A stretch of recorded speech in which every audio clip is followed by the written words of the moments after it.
the party. Now, the only reason Tyler was a Whig is because he hated democracy. He was part of the Democratic Party for Jackson, thinking that Jackson was a slaveholder. That whole thing about democracy, he wasn't serious about that. He'll protect us big plantation owners. Turned out Jackson was against that. So the Democrats hated Tyler too. So they didn't let him back in their party either. And so we have a president without a party. President without a party. There'll be two presidents without a party. Washington and Tyler. Nobody wanted him. Yeah.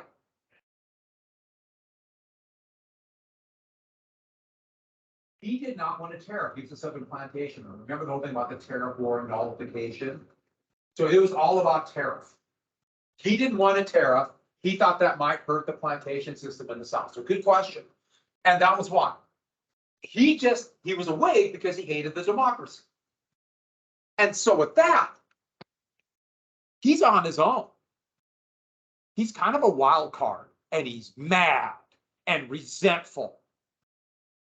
All the Whigs in his cabinet resigned at once, en masse, except one. Daniel Webster, the famous Whig from Massachusetts, was negotiating a treaty with Britain. He was Secretary of State. Ashburton was the Foreign Minister of Britain. And this treaty, Britain and the United States were coming closer as trading partners, but there were areas of conflict. And this showed they were coming together, but it didn't solve the problems. There was fighting in Maine. The Maine border was, it was called the Aroostook War. The Aroostook War is this river in northern Maine. It's named after Confederacy, like Iroquois, decimated by disease in the 1700s. But there was actually a war between the U.S. or Maine and Canadian lumberjacks. They were fighting each other over the best timber land. Most of the tall pines they had cut down, so they're moving more in the interior. So I always envision, these guys fighting this war with double-bladed axes, jumping off the trees, sawing people in half. Okay, but they solved that border issue, and also they finally said the border here and the Great Lakes demilitarized, solved those problems. Britain and the United States were coming closer together. Now, looking back at it with hindsight, we can see U.S. and Britain were kind of natural allies almost. Trading partners, similar cultures, you can see that happening. This is an example of how they're coming closer together. But most people didn't realize it quite yet. So there's still a lot of resentment against Britain. And then immediately, when the treaty was signed and went to the Senate for the 2/3 vote, Webster resigned. And so that means the entire cabinet had resigned. Tyler was a pariah. A pariah. What about Texas? There's Sam Houston. And Sam Houston's the president of the Lone Star Republic of Texas. And he is in real trouble. Houston is trying to hold this thing together. The problem is there's no population. Nobody is coming into Texas. And that means they have no tax base. They can't collect taxes. Who would be willing to go into Texas? You might get cheap land. But what if the Mexicans come back and kick you out and you start beating? And so nobody was moving in. But if nobody's moving in, that means there's nobody picking cotton, there's nobody selling crops, there's no one paying taxes, and Texas has been in huge debt. They have been issuing bonds to pay for their government. And the only way to convince people to buy these bonds from Texas, aka loan them money, was to give really high interest rates. They couldn't afford it. And here's the other thing. Texas had to pay back this gold in, what's the term for hard money, or specie? Where do you get specie from? Where? Yeah, just dig up and all of a sudden there's specie. It's hard to find gold, isn't it? And so that means they got to squeeze their taxpayers. And that So Houston's looking at a time, even if more people come, we gotta squeeze them. Who's gonna come and pay really high taxes? Now, that is an issue with having too high of a debt. It raises interest rates, all kinds of troubles with that. Now, the United States does not necessarily have that problem today. At all. Because no, we don't. Because it's actually true. We don't owe gold. We owe dollars. And where do dollars come from? We make them. Literally. Make them. Isn't it great if you owed money and stuff that you make? And so, yes, there's some issues down the road, but we don't have to have that issue of where you're gonna find gold. Oh, we just go on the computer screen in the basement of the Federal Reserve Bank of New York City and add another zero. Everything's fine. By the way, I'm not kidding. I know it. Now, that doesn't mean you can have instabilities, you gotta be able to collect taxes or it won't work. People gotta believe you collect taxes. But still, it's different. We don't have the same pressures as Texas. So they need, I don't know why I should have put needed, but he needs annexation is what I was thinking. So I just put needs. But he needs annexation. They gotta be annexed. They gotta find a way to pay back their debt. And in fact, that's gonna be a part of what's gonna bring Texas into the union. We'll get back to that. That debt is hanging over them.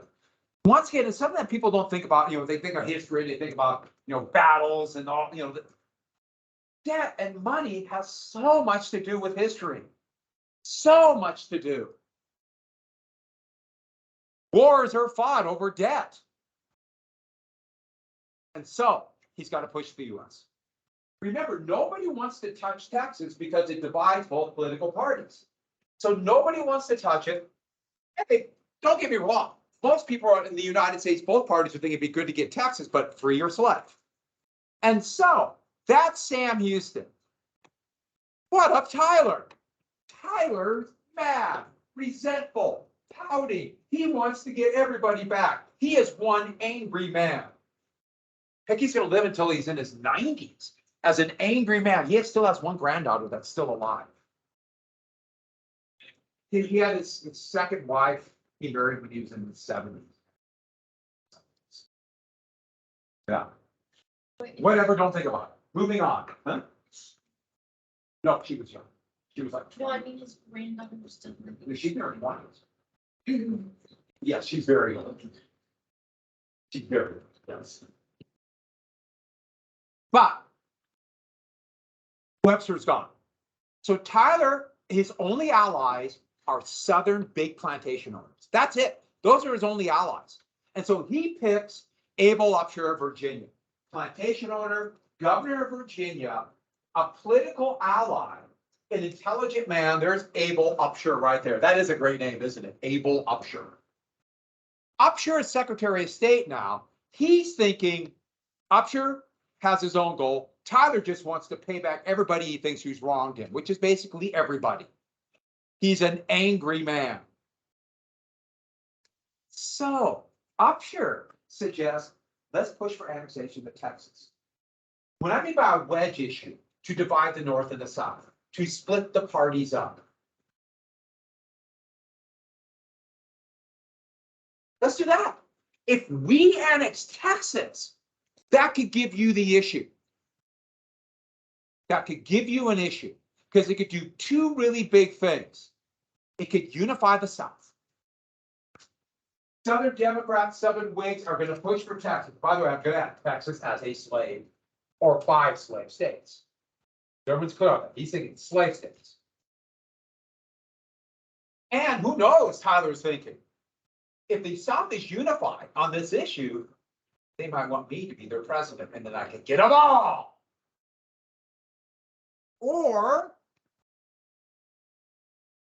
And hurt the Whigs and the Democrats.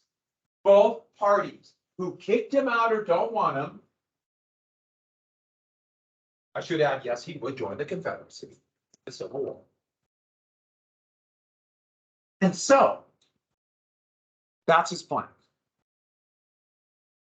So bring in Texas as one or maybe more slave states, probably significantly more states. But it was always up in the air. Who knows what's gonna happen? So do you see what's happening? Upsher's pushing Tyler, and Tyler's like, yeah, okay.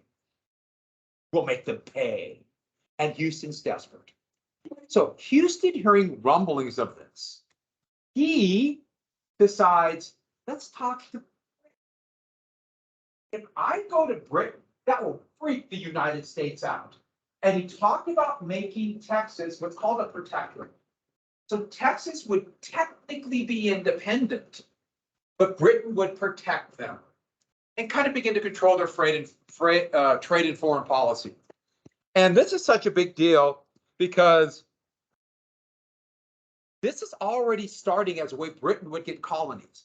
They go into, let's say, India, or they did this in India, and they're going to do it in Africa. They go to these little principalities, little kingdoms, and basically make a deal with their prince or their king or their chief, wherever it might be. Hey, we'll handle your foreign affairs. We'll make an exclusive trade agreement. We will protect you. A protectorate. That protectorate will turn into, we'll control your trade and foreign policy. 2, control you and make them a colony. So it was already known as a stepping stone to colonization, a protectorate. But here's the thing. In 1807, Britain had done a 180-degree turn on the issues. Britain went from being the biggest slave trader in the world. Overnight, it was this weird conversion involving the Industrial Revolution and the growth. They had their own version of the Second Great Awakening a little bit earlier. They banned the slave trade. And in the 1830s, Britain banned slavery in all their colonies. So everyone got that. Britain banned slavery. And Britain saw it as their mission to stop the international slave trade. Now, if anybody knows about British history in the colonies, they were already, they still kept doing slavery. They just didn't call it that. But still, British ships were patrolling the Atlantic. This is where they focused on first. Right off, and they literally called this coast the Slave Coast. Sometimes you hear it as the Gold Coast, too. And stopping slave ships. Britain saw it as their mission. And so Houston knew this. They can't go into Britain and say, hey, can you protect us? We'll stay as a slave nation. So what did Houston, through his emissaries, say? Texas will become a free country. No slave codes. Now, Houston had slaves, but he was basically different about slavery. He needed annexation. He was terrified the Mexicans might come. So he said this. He didn't want to become a protectorate. What did he want to do? Wreak out the United States. Remember, they just signed that treaty. They fought that war in Maine. Yes, relations are getting better, but it's still, this is just a year and a half after the Webster-Ashburton Treaty.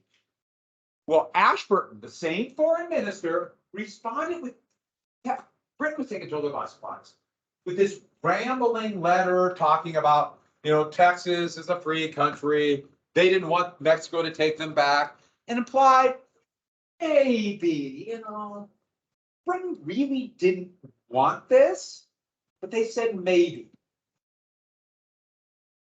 Here's Texas as potentially a republic right here. They even talked about this, which one of the things proposed as a flag for Texas. Is that just weird looking? The Union Jack and the star. The reaction in the United States, let me put this another way. The reaction by Southern politicians and Southern leaders, nuts, furious. And they immediately started talking secession.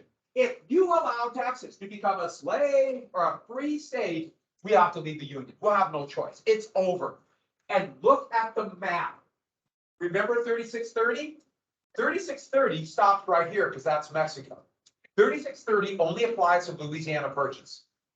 If Texas becomes a free republic, it says they're not going to get California.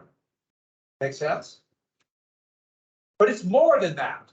So they're saying you're trying to, remember that whole thing about concentrating slaves? Well, what's going to happen?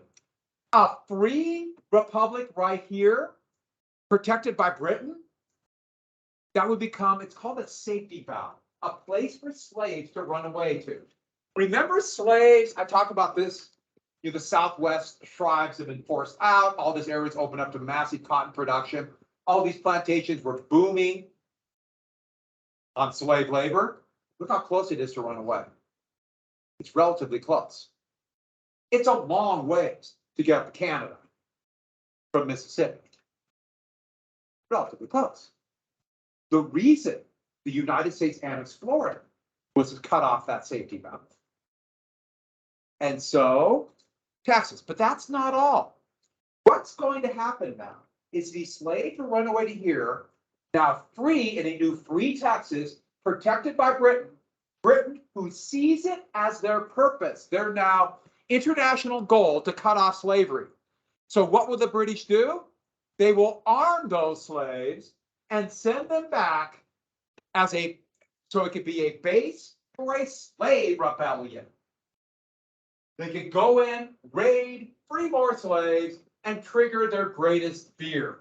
Doesn't this kind of get to both their greatest fear? Slave rebellion and their property, their wealth leaving. So, did Sam used to know this? Yeah, he figured that'd be the reaction. And yes, once again, there's threats of civil war. And we're getting more and more extreme, aren't they? This is not even, this is about two separate countries. This is about Britain and Texas. And Southern politicians talking civil war. Yeah. So you said that Britain didn't want to be part of the slave trade. Yeah. But they still did slavery, just didn't call it that. Yeah, they basically, just the way they dominated regular colonies, they basically forced it to work, but they claimed they were free workers and would civilize them. We're civilizing you by working you to death. So Britain, there's a lot of hypocrisy there. Well, there's a problem. Then offshore blew up. And so you need a new Secretary of State. And so Tyler had to look around for a new Secretary of State. Yeah, Secretary of States blow up all the time. Well, the doctor really, Yes. did examine this fire. Yes. A 20-pound parrot. A parrot is a type of cannon with a rifled barrel. And it was going to be a new naval gun. And they brought a ship up the Potomac to test fire the gun. And I'm sure a bunch of different parrots were sitting behind it. It's really hard to forge iron, especially back then, without imperfections. Well, 20-pound cannonball needs about 50 pounds of gunpowder to propel it. When they lit the fuse, the cannon was supposed to go this way. No, the back went this way. And I'm sure it was blown up.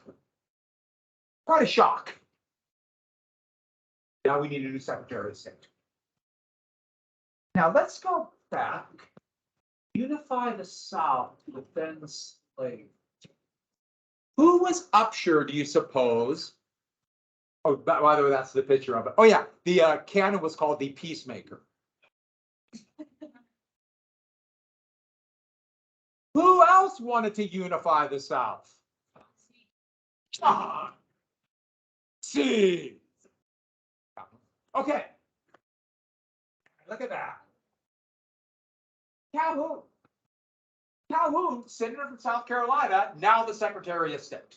They brought in this horrible man. But remember, this is Calhoun's plan. Calhoun had already been trying another tactic called the gag rule. And the Senate and the House actually voted on a resolution saying there could be no debate in the House of Congress about slavery, which completely violates the spirit of the Constitution, but they don't care. Remember, you need a court case. Yes. So he's saying, okay, the state is that you that could possibly start a civil war and literally stick our heads in the sand. You're right, but they had this feeling that we're under attack all over. So we have no choice but to do the most extreme measures. You notice you keep getting more and more extreme. The problem is eventually, what if the other side calls your bluff?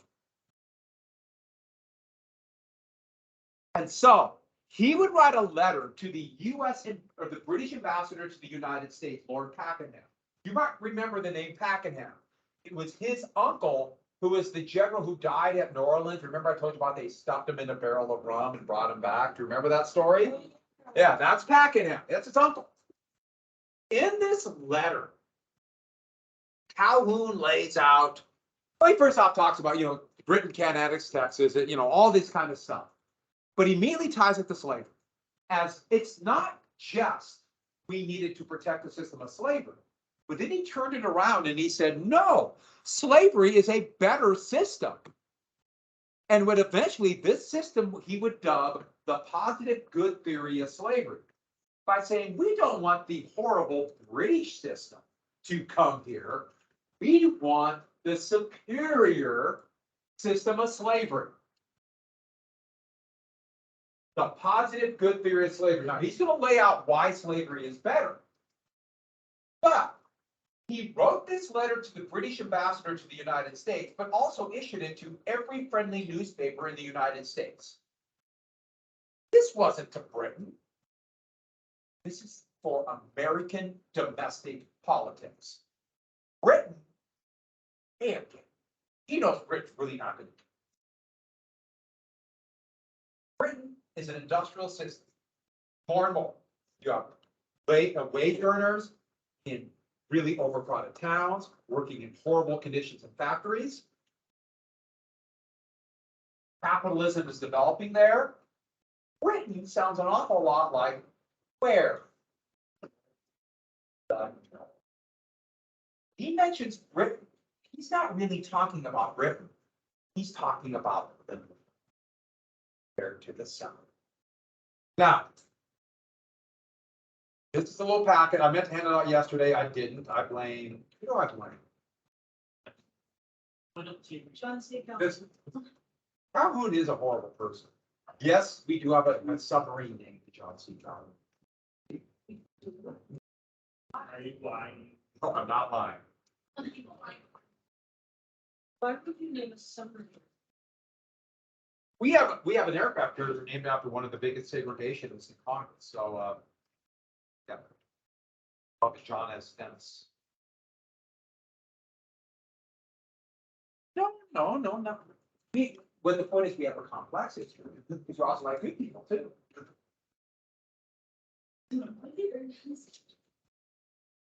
Yeah, in the same class, it's called the Nimitz class aircraft carrier. There's also a USS Abraham Lincoln.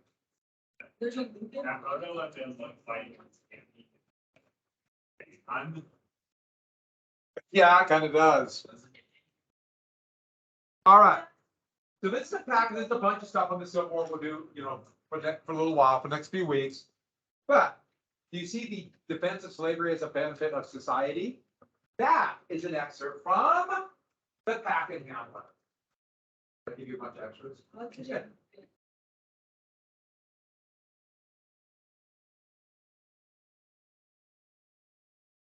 It's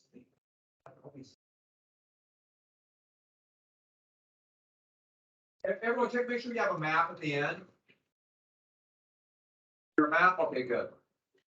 Yeah, there's like it's like they copied it and some they didn't take them all together. But it doesn't really make sense because it's like one out of place sheet.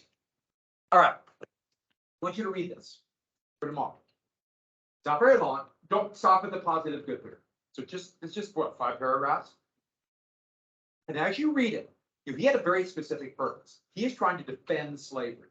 So underline or highlight how he's trying to defend slavery. And think about it. Don't forget what I told you. He's talking about Britain. He's saying Britain. He doesn't really mean Britain. This is for domestic politics. He's not trying to influence Britain. He knows Britain's really not going to make it a protectorate. He's talking about what's going to happen, not only with Texas, but as luck would have it, an election is coming. One thing about the United States, every 4 years, presidential election. Speaking of that, another person jumped into the Republican nomination for president, last night. Who jumped in? No, who jumped in? President Trump. Once you're president, you're always technically president, but former President Trump. And so he's going to try to do what only one president in American history has done before: win, then lose, and then win again. Anybody know who did it? Yes, Grover Cleveland, Uncle Grover. And who else is in the race? Corey Stapleton of Montana. So Stapleton, since he got in early, he's clearly the front runner. But then still trying to figure out what Corey Stapleton was trying to do.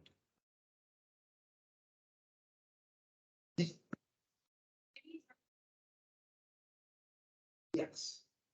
For what reason? He was the Secretary of State of Montana for 4 years. Wow. He's got something going. Okay, so back to this. Please read that for tomorrow. Now, of course, this is divisive. He knows it's divisive. It's like exploding an atomic bomb. He knows they're not going to be able to annex Texas right away. Now it has become the biggest hot button issue in the world. What's the world? The world of Washington, D.C. But he knows this. And don't forget something. When I say I put down Southern reaction, not all the South, clearly. There's probably a significant number of people in the South that would like to get rid of slavery. The actual slaves, yeah. So when I say the South, I'm talking about the political leaders of the South, the big plantation owners. And I'll try to say that, but don't forget, the South, it's not a monolith. It's just like you say, well, Montana supports this. Whatever it might be. No, Montana is actually very divided, especially East and West. Yes. Sure. Oh yeah, most white people in the South didn't have slaves. But that was always like the thing. How did you show you made it? And it's the same thing for free slaves. To show you made it, deserve to be there, you get a slave.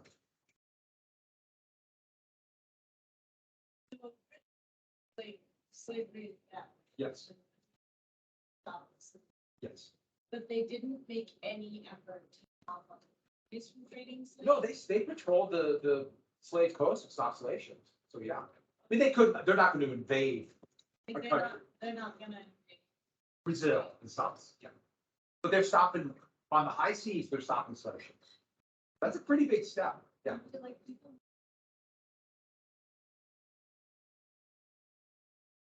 overnight decided. It was a big movement that started with one of the new churches of their version of the Second Great Awakening.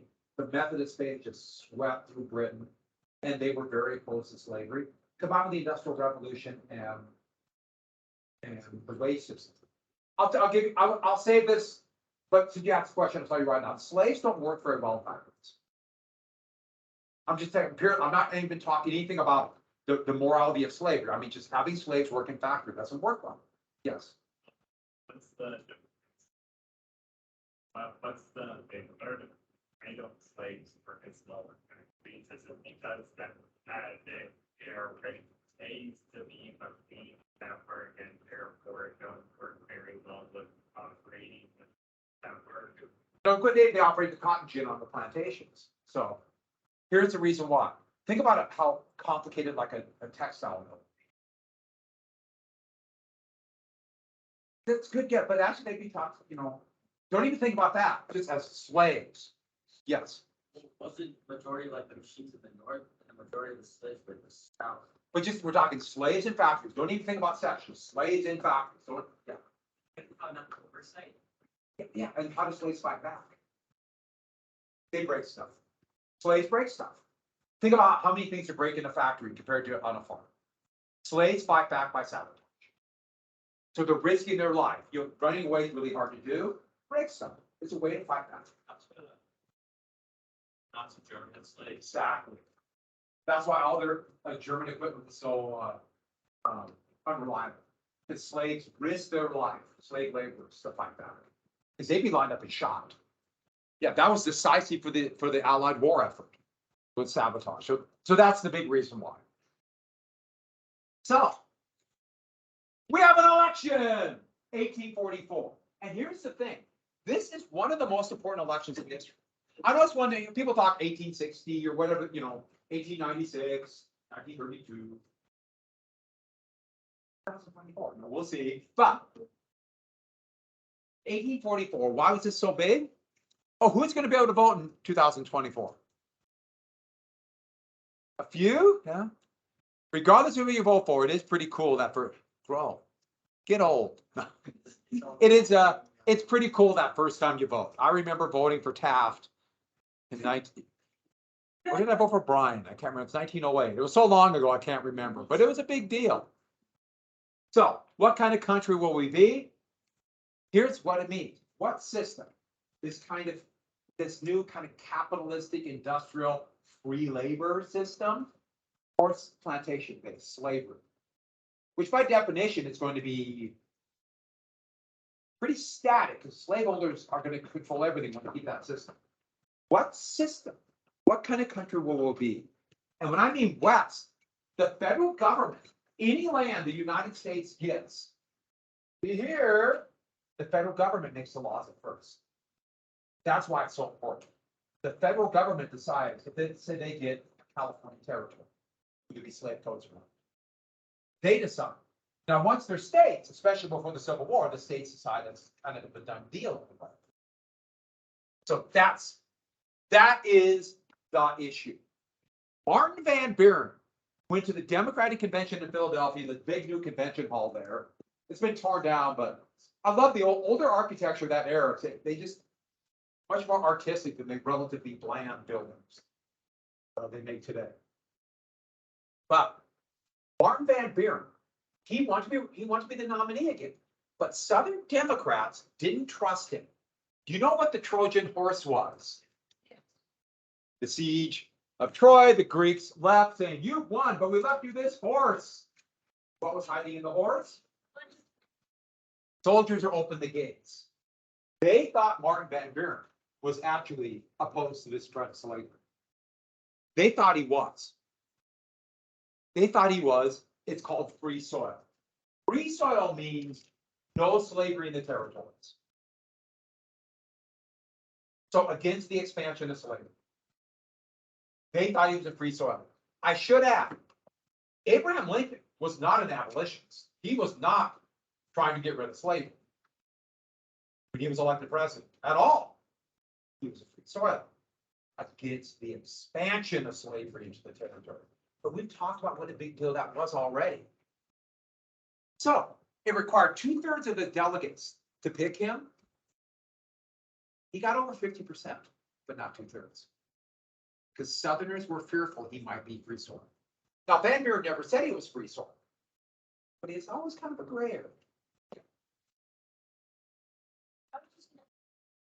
Why would it be a bad thing for this free soil?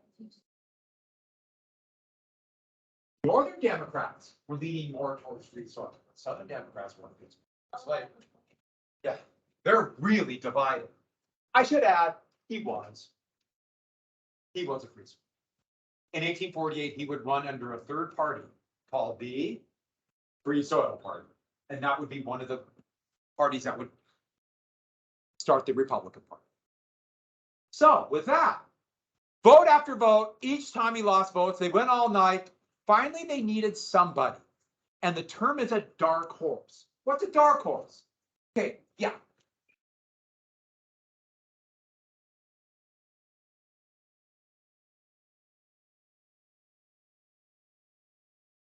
No one knows about him. Yeah, a horse no one expected won. And so here's why a dark horse is a big deal in politics. If it's somebody that nobody knows, they have no reputation yet. So they could make a reputation for them. In your lifetime, there have been 2 presidents who were dark horses, meaning that they hadn't really built a reputation, so they could create a reputation for themselves, a political reputation. Barack Obama had no real political record. He wasn't even in the Senate for 2 years until he announced he was running for president. So he could create it. And Donald Trump had no political record at all. In fact, nobody knew what he stood for. He was all over the place. So he could create one. He supported Democrats, he supported Republicans. Sometimes he was, for example, for abortion, he was for abortion rights, sometimes he was against it. He was all over the place. So you could create somebody. Who did they create? James Knox Polk. tomorrow, finish. What? You? But you look so young. Oh, the same year, I was gonna say, clean living, right? Lots of vitamin C. So much better. Don't even know. He was straight. Have a good day, everybody. Straight what for breakfast? What do you eat for breakfast? Just oranges. Just orange. Every day. Vitamin C, iron. That's all you need. Have a good day, everybody. Right when you find work, aim by your thumb.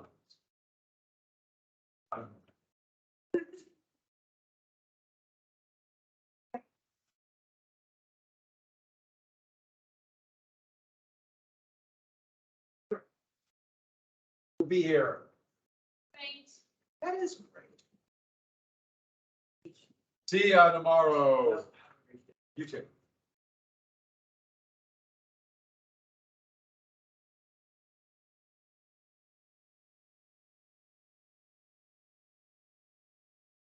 Off the wall. Yes. That's the kind of skill set.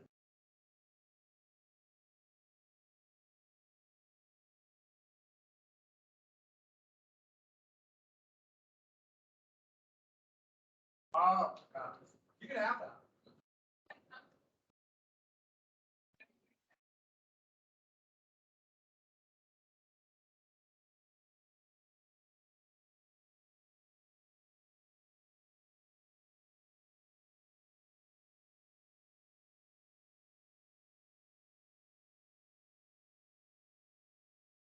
Off the ceiling.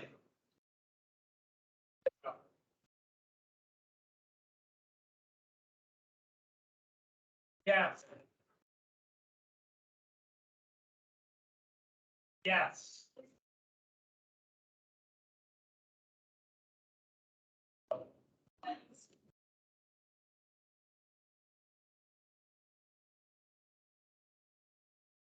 Have that pile of information.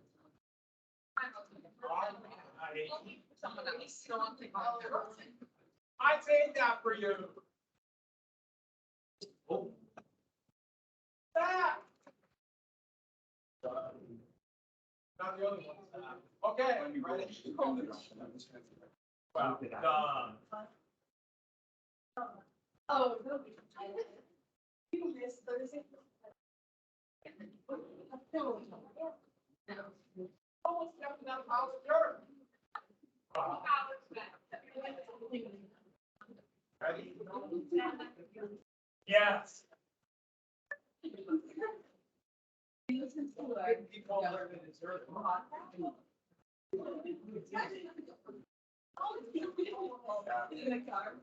know, I'll run it on my. No, if you said.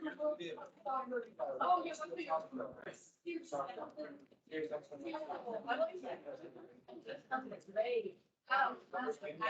So, Butter's playing.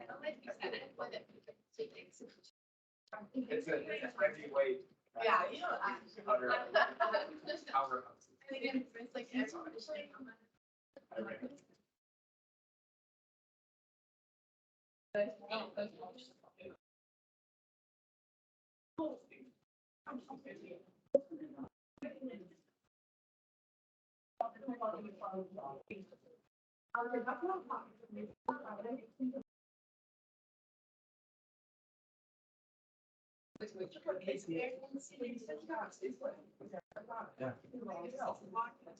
Hey, how are we doing today? Who would like to take a quiz? Yay, it's unanimous. Top sheet of paper number 1 to 9 million. 5 million.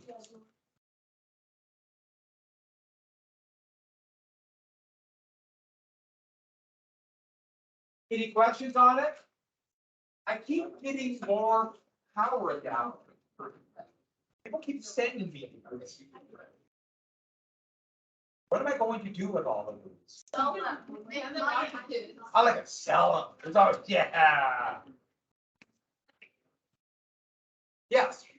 Griffin, pop the wire out, sell that to the scrapyard, take the plastic, like, take it down, and the thing, sell that.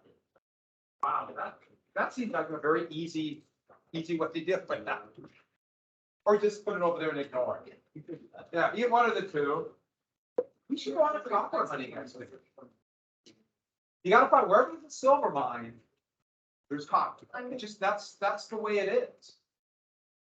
You were telling me that yesterday, I remember. Cute. No questions? Okay, 1 to 9, leave my presence. What are you supposed to fill out there? Shit.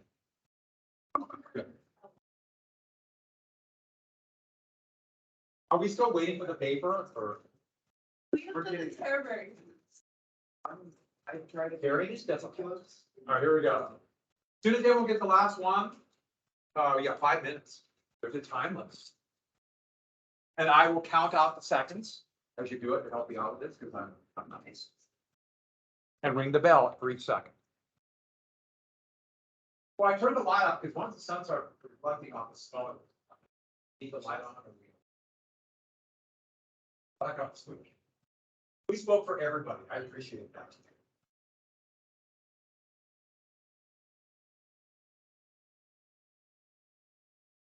Okay, so here we go. Seconds. 300, 399.